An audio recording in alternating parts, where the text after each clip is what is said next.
Hello. We are continuing our journey with the Lord. Now, after having cast out the demons in Gerasa or the Gerasenes, Jesus crossed the lake and returned back to Jewish territory. The multitudes from which he had left and escaped for a while were waiting for him there. And that's Mark 5:21. On his return, one man in particular approached him. And now there are going to be a series of signs and wonders that Jesus is going to perform. On his return, the man that approached him, quote, "And there comes one of the rulers of the synagogue, Jairus by name." That's Mark 5:22. He was an elder in the synagogue, and Jairus' daughter was deathly ill. In fact, she died before Jesus got to the house. Since his rejection by the leaders and elders, Jesus only performed miracles in response to personal needs such as this, and on the basis of faith. Mark described the issue of a personal need here, quote, "And seeing him," and Jairus seeing Jesus, he falls at his feet and beseeches him much, saying, "My little daughter is at the point of death." It's Mark 5:22-23. Matthew showed that there was faith. Jairus, not saying that right, worshiped Jesus, and that is in Matthew 9:18. And that is an obvious act of faith. And said, "But come and lay your hand upon her, that she may live." The man showed no doubt in Messiah's ability to heal. Both Mark and Luke mention that as Jesus moved with the elder of the synagogue, a multitude followed him and, quote, thronged him. What does that mean? Well, the Greek word that Luke uses in Luke 8:42 means to choke utterly as weeds do plants. Or in Mark 5:24, it means to press upon someone almost to a point of suffocation. So in light of what was about to happen, because what's going to happen now on his way to Jairus' house was the woman with the issue of blood is going to touch the hem of his garment and be healed.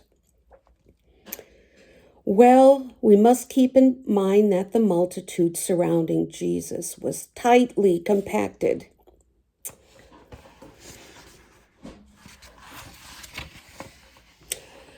Having given up on doctors, the woman in our passage now came to Jesus. She tried to be inconspicuous by melting into the crowd. Mark 5:27. Matthew and Mark mention that she touched Jesus' garment, but Luke was more specific, Dr. Luke. And he said that she came behind him and touched the border of his garment, Luke 8:44. The border, what is the tassels or tzitzit that the Jews were required to wear, and that is a regulation found in Numbers 15, verses 38-39. Well, since Jesus kept the law perfectly, these tassels hung at the corners of his garment. And according to rabbinic scholars and such, fringes actually played a special role in miracle stories, in the rabbinic miracle stories. Well, this woman, bleeding woman, was careful to touch only the tassels, that part of his garment furthest from his body, because she had been taught that her touch would render him unclean. And that's found in Leviticus chapter 15, verses 19 to 24, and verses 28 to 30. Her personal need was obvious. Her faith was expressed in what she believed to be true. She said this, "If I but touch his garment, I shall be made whole." And that's Matthew 9:21. Indeed, her faith was substantially rewarded. Luke stated, quote, "And immediately the issue of her blood ceased." That's Luke 8:44. And Mark added this, "And straightway the fountain of her blood was dried up, and she felt in her body that she was healed of her plague." That's Mark 5:29. So the healing occurred instantaneously. Well, Jairus' daughter, in the meantime, on the verge of death, time was precious, but Jesus yet stopped the procession to raise a question. "Who touched my garments?" in Mark 5:30. And, quote, "he looked around about to see her who had done this thing." Mark 5:32. Obviously, he knew who had done the touching because he turned around and looked directly at the woman in Matthew 9:22. The purpose of the question was to get the attention of the disciples. His miracles at this point were especially for them. Frustrated, the disciples responded, "You see the multitude thronging you, and you say, 'Who touched me?'" That's Mark 5:31. And Peter said, "Master, the multitudes press you and crush you," in Luke 8:45. Meaning, "What do you mean, who touched you? Many people are touching you, Lord." Well, once Yeshua had his disciples' attention, they could learn the lesson. And when he looked at the woman, she recognized that he knew it was her who had touched him and came forward to confess. And this is found in Mark 5:33 and Luke 8:47. But now in Matthew 9:21, she said to herself this. She had said this prior to being healed. Rather, "If I but touch his garment, I shall be made whole." But now Jesus had to correct her theology. "Daughter," he says, "be of good cheer. Your faith has made you whole." That's Matthew 9:22. In other words, touching his tassels had not healed her. Without faith, she could have touched all she wanted without results. Furthermore, the power was issued from him and not from his clothing. Her faith was the means of her healing. Her touch was the visible evidence of her faith, but her invisible faith had made her whole. Well, now Jesus continues to Jairus' daughter. This delay was just enough for Jairus' daughter to die. A message to that effect came to Jesus, or to Jairus, quote, "Your daughter is dead. Why trouble you the teacher any further?" That's Mark 5:35. However, Jairus had witnessed the woman's faith and heard Jesus' statement. He had learned the lesson of faith. Jesus admonished him, quote, "Fear not, only believe, and she shall be made whole." Luke 8:50. Well, since Jesus no longer performed miracles for the sake of the public, he allowed no man to follow him into Jairus' house except Peter, James, and John. In Mark 5:37, Jesus permitted only 3 of the apostles to continue the rest of the way to the house. Upon arrival, the mourning for the dead had already begun, with weeping and wailing and flute playing in Matthew 9:23. When Jesus announced, quote, "The child is not dead, but sleeps," that's Mark 5:39. The people, quote, "laughed him to scorn, knowing that she was dead," in Luke 8:53. The fact that she actually was dead had become common knowledge. In the New Testament, only believers, not unbelievers, are said to be in sleep, when they in fact are dead. This emphasizes God's view that the death of believers is only a temporary suspension of physical activity until the resurrection comes, or the rapture, the transformation comes. It's looking forward to that. It's looking towards that event. Thus, we're only sleeping. Forcing everyone else out of the house except the 3 apostles with him, Jesus allowed the parents to enter the inner chamber where the body lay. While the disciples were to learn the lesson of Jesus' power over death, the parents were to understand that he would perform miracles in response to their personal need on the basis of their faith. He then declared, "Talitha kumi."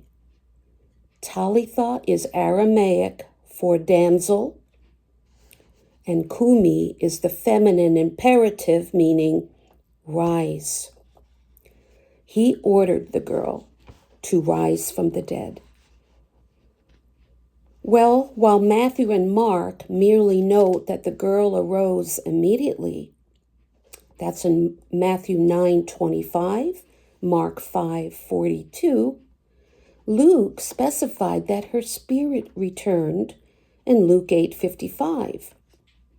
Clearly, a resurrection had taken place, and it caused great amazement on the part of the 5 witnesses.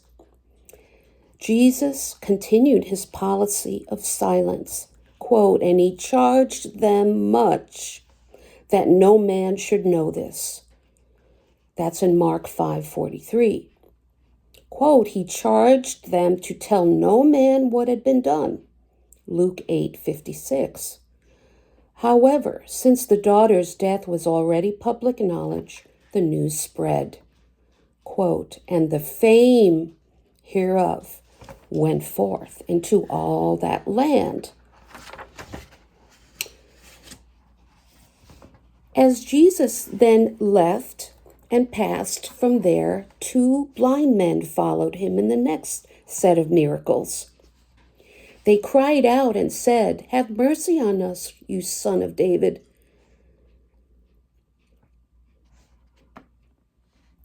Okay, but Jesus didn't answer them at that point.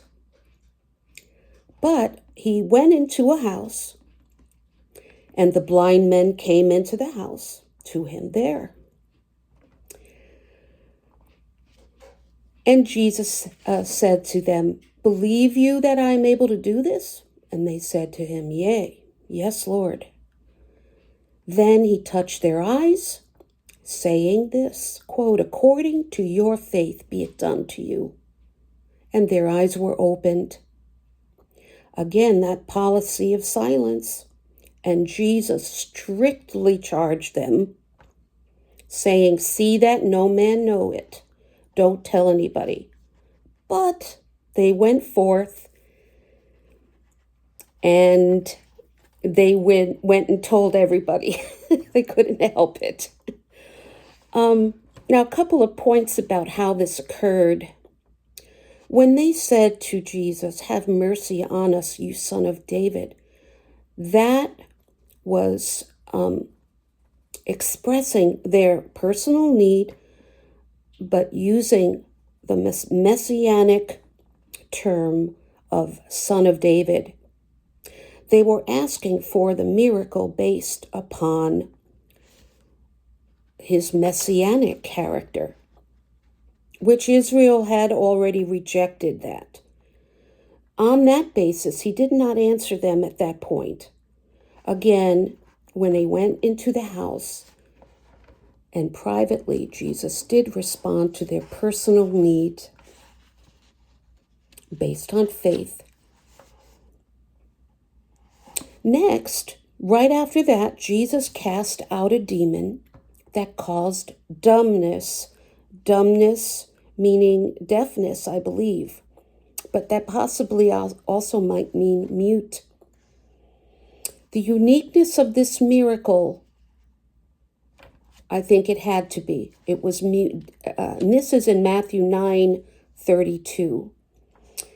Well, again, the multitudes once more responded to this extraordinary miracle, for they, quote, marveled, saying, "It was never so seen in Israel."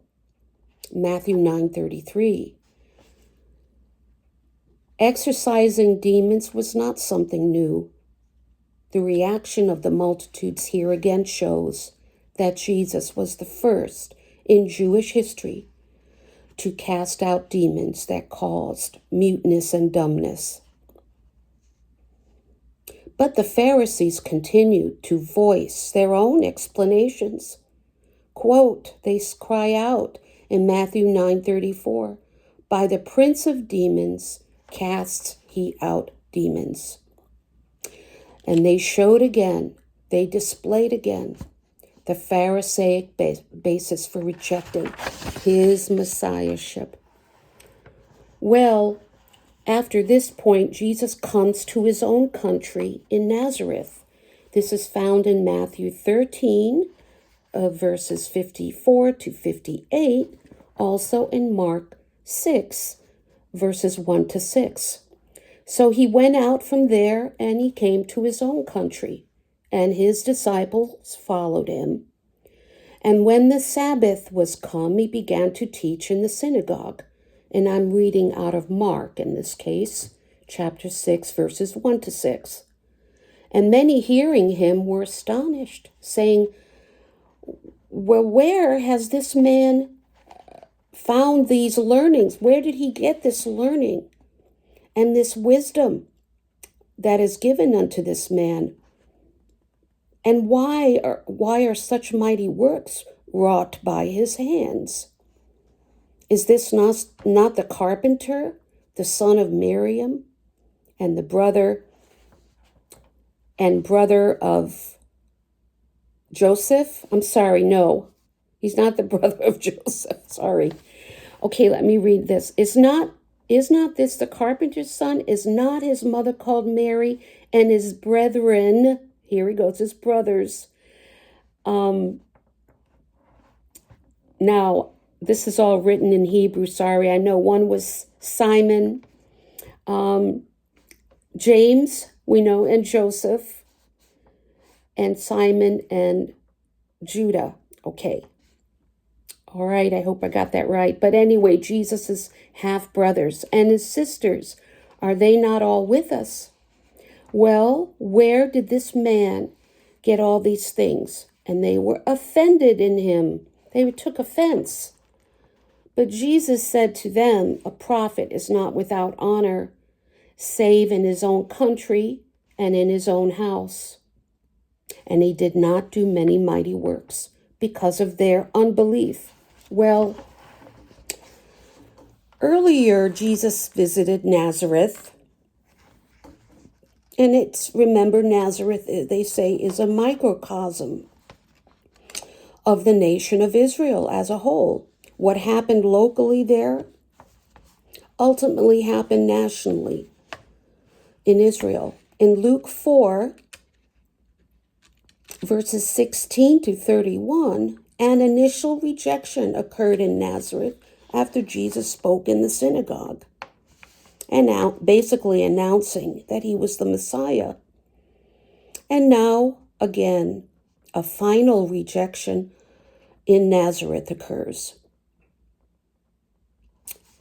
Jesus returned to Nazareth, and during the Sabbath, okay, we're going to overview this part again, took the opportunity to expound upon the scriptures in the synagogue among the very people with whom he had grown up. Hearing him teach and expound the word, they were astonished. Again, saying, "Whence has this man these things? And what is the wisdom that is given unto this man?" They of all people knew that he could not have learned all of this in the Nazareth school system. They also knew that Jesus did not attend any specific rabbinic school, and so they were offended because he had the arrogance to teach them. And for this reason, Jesus marveled at their unbelief.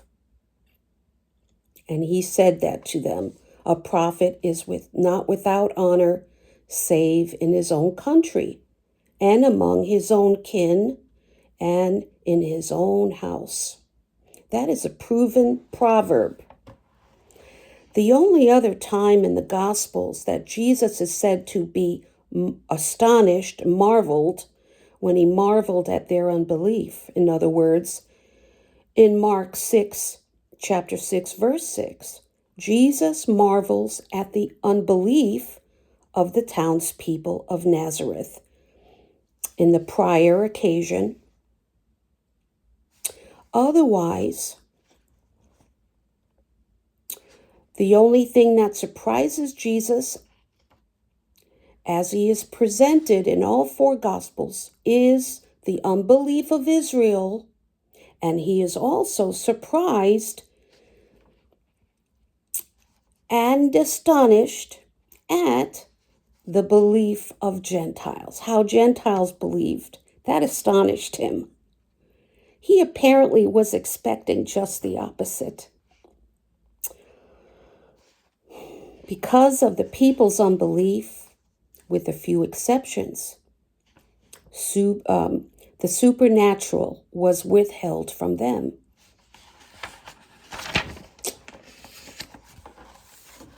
And moving on,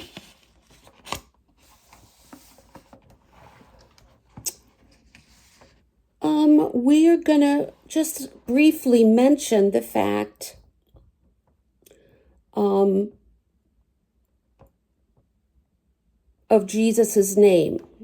Jesus is the common Greek form of the name Joshua.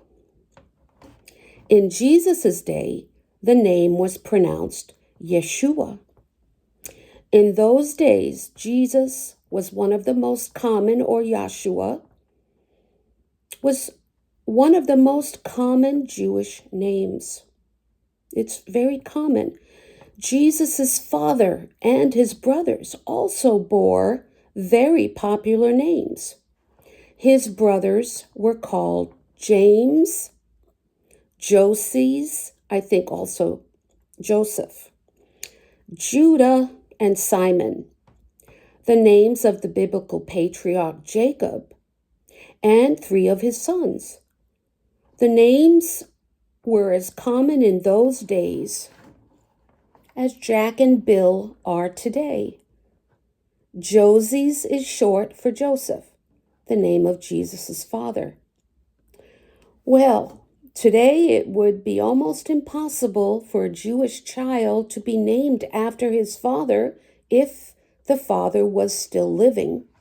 But in ancient times, however, this was a fairly widespread custom.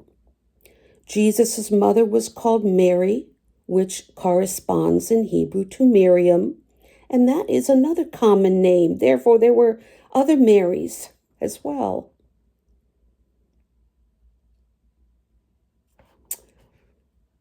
Well, some people claim that the word brother here means a cousin, but that is wishful thinking. In other words, they're trying to say Mary did not have other children, in other words, but she did. Because in this context, they are mentioning father and mother, emphasizes not a distant relation of a cousin, but immediate family. The text provides no indication that these brothers were sons of Joseph by a previous marriage, and that's another thing the critics or people say. Well, following this final rejection in Nazareth, Jesus again sent his disciples out on a preaching and teaching tour, but with a difference. This time, as they went out, they were to still proclaim the kingdom of heaven is at hand. But no longer were they to call the nation to repent. And that is in Matthew chapter 3, verse 2, Matthew chapter 4, verse 17. At this point, the focus was on the individual, those who believed, the remnant of that day. And Jesus goes on to instruct his disciples before sending them out on this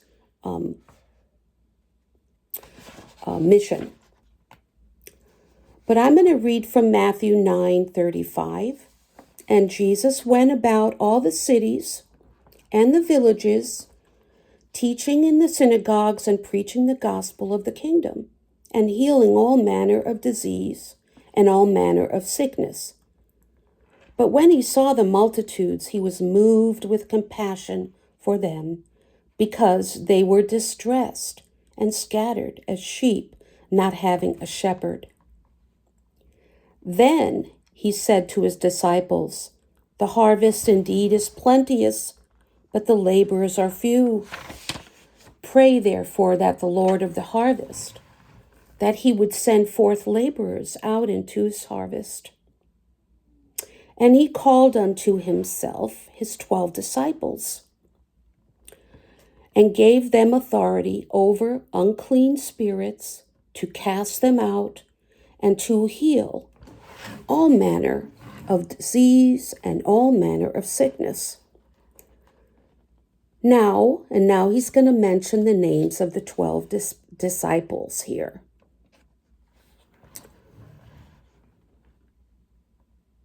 Okay, which I've already done, so I will skip that. So,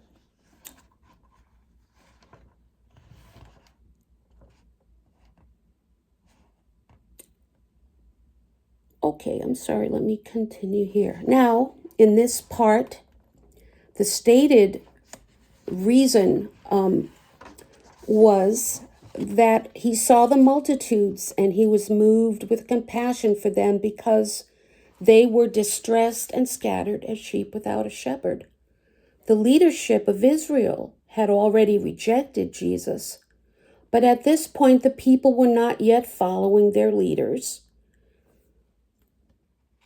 The debate among them was, should we follow the new shepherd or should we follow the old ones? So this is where they are at right here.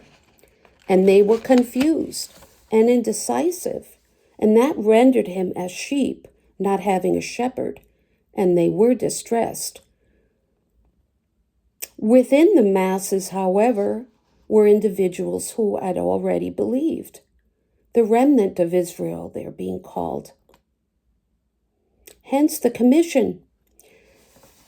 And that's when he said to his disciples, "The harvest is plenteous, but the laborers are few." Okay, 3 things should be noted about that commissioning. This is a commissioning Jesus is doing. So, he sent them out. He would be sending them out 2 by 2, thus providing mutual encouragement. And that's Mark chapter 6, verse 7. Second, he sent them forth to proclaim the message of the kingdom. As the context will show, Jesus sent them out to the believing remnant, to the lost sheep of the house of Israel, who needed to be informed about the new facet of the kingdom program, the mystery kingdom. At this point, the disciples were unclear about all the facets of the kingdom program thinking they still thought they were still dealing with the coming messianic, immediately coming the messianic kingdom. But as the Gospels make clear, they did not fully comprehend all they needed to know about this new situation. However, they proclaimed what they understood.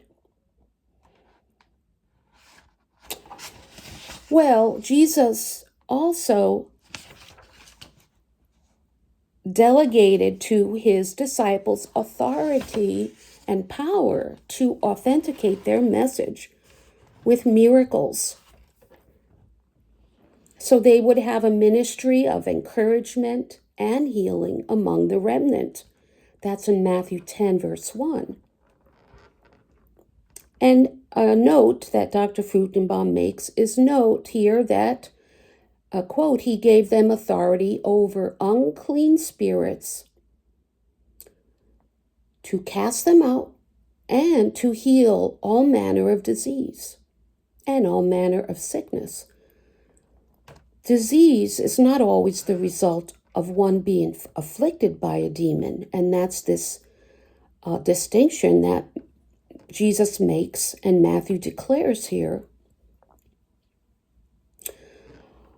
On the authority of exorcism and healing, here at this point was given only to the 12 apostles. And it was a unique power that came with apostolic authority and was not given to believers in general. Alrighty. And now Jesus is charging them again. He says the practical instructions. And he instructed them in 5 specific areas. First, he gave them territorial and national limitations. They were to only go to the Jews. And in fact, Jesus said, don't go into the way of the Gentiles, and don't enter into the city of the Samaritans either, but go to the lost sheep of the house of Israel. Guzik says here, okay, hold on.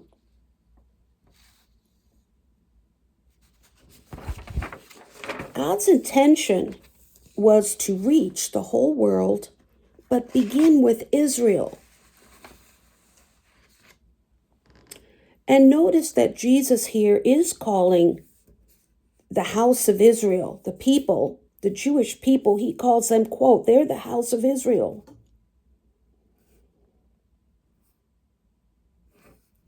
So at this point, all we, in Isaiah 53, verse 6, it says, all we like sheep have gone astray.